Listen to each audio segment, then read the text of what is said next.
بسم اللہ الرحمن الرحیم۔ السلام علیکم پیارے دوستو، آج ہم لوگ بات کریں گے حضرت ابراہیم علیہ السلام کا نمرود کافر سے مناظرہ، جو ایک بہت ظالم بادشاہ تھا، اور پھر اللہ تعالیٰ نے اس پر اور اس کی قوم پر عذاب نازل فرمایا، اور اللہ تعالیٰ نے اسے ایک ذلیل موت دی اور جہنم واصل کر دیا۔ میرے بھائیو، اس ویڈیو کو پورا دیکھنا، انشاءاللہ آپ کو سیکھنے کو بہت کچھ ملے گا۔ پیارے بھائیو، حضرت ابراہیم علیہ السلام عراق کے شہر بابل میں پیدا ہوئے۔ اس وقت تمام دنیا پر نمرود کی بادشاہت تھی، اور اس کا دارالحکومت بھی بابل تھا۔ نمرود انتہائی ظالم بادشاہ تھا، ایسا بدبخت تھا کہ خدائی کا دعویٰ کرتا تھا اور لوگوں کو مجبور کر کے ان سے اپنی عبادت کروایا کرتا تھا۔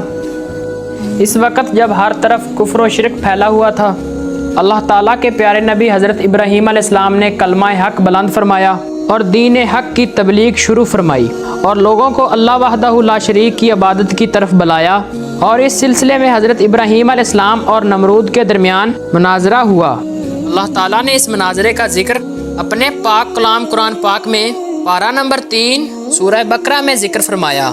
ایک بار قحط سالی ہو گئی، بارشیں رک گئی، اناج ختم ہونے لگا، لوگ مشکلات کا شکار ہوئے۔ ایسے مشکل وقت میں نمرود نے یہ سیاست کھیلی کہ غلے اور اناج کے تمام ذخیرے اپنے قبضے میں کر لیے۔ اب جو کوئی غلہ لینے آتا، نمرود اس سے پوچھتا تیرا رب کون ہے؟ وہ کہہ دیتا کہ میرا رب تو ہے۔ نمرود اسے غلہ دے دیتا۔ اسی دوران حضرت ابراہیم علیہ السلام نمرود کے دربار میں تشریف لائے۔ اس وقت حضرت ابراہیم علیہ السلام اور نمرود کے درمیان یہ مناظرہ ہوا تھا۔ جب نمرود نے پوچھا اے ابراہیم تیرا رب کون ہے، اس پر حضرت ابراہیم علیہ السلام نے فرمایا میرا رب وہ ہے جو زندگی دیتا ہے اور موت دیتا ہے، اور میرا رب وہ ہے جس نے بے جان مٹی سے جیتا جاگتا انسان بنایا اور اس کو ایک اچھی عقل دی، اور جب پھر چاہتا ہے اس جاندار انسان کو موت کے گھاٹ اتار دیتا ہے۔ زندگی بھی وہی دیتا ہے اور موت بھی وہی دیتا ہے۔ حضرت ابراہیم علیہ السلام کی دلیل بالکل واضح، مکمل، آسانی سے سمجھ آنے والی تھی، اور اس کا جواب دینا نمرود بدبخت کی بس کی بات نہیں تھی۔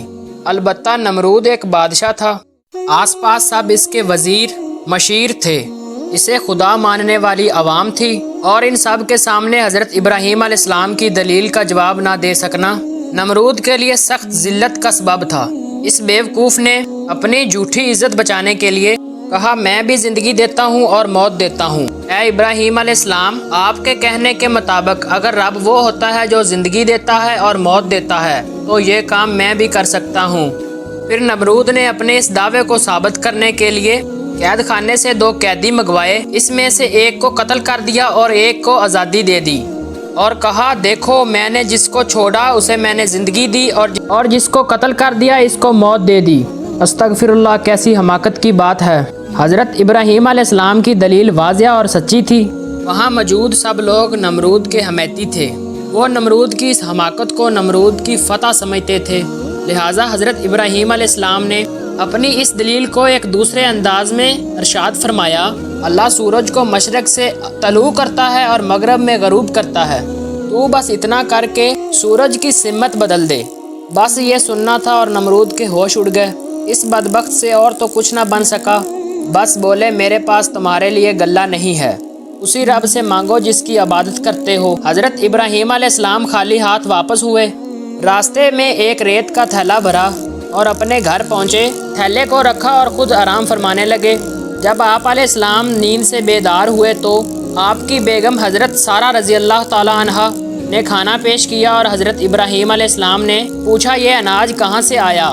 عرض کیا وہی ہے جو آپ تھیلے میں بھر کر لائے ہیں۔ حضرت ابراہیم علیہ السلام سمجھ گئے کہ اللہ پاک نے اپنے خزانے قدرت میں سے ہمیں رزق عطا فرمایا ہے۔ پیارے دوستو، امید کرتا ہوں آپ کو یہ ویڈیو اچھی لگی ہوگی۔ اگر ویڈیو اچھی لگی ہے تو میرے چینل کو سبسکرائب کر دیجئے تاکہ آنے والی ہر اسلامک ویڈیو آپ تک پہنچ سکے۔ اللہ تعالیٰ آپ کو اپنے ایمان میں رکھے۔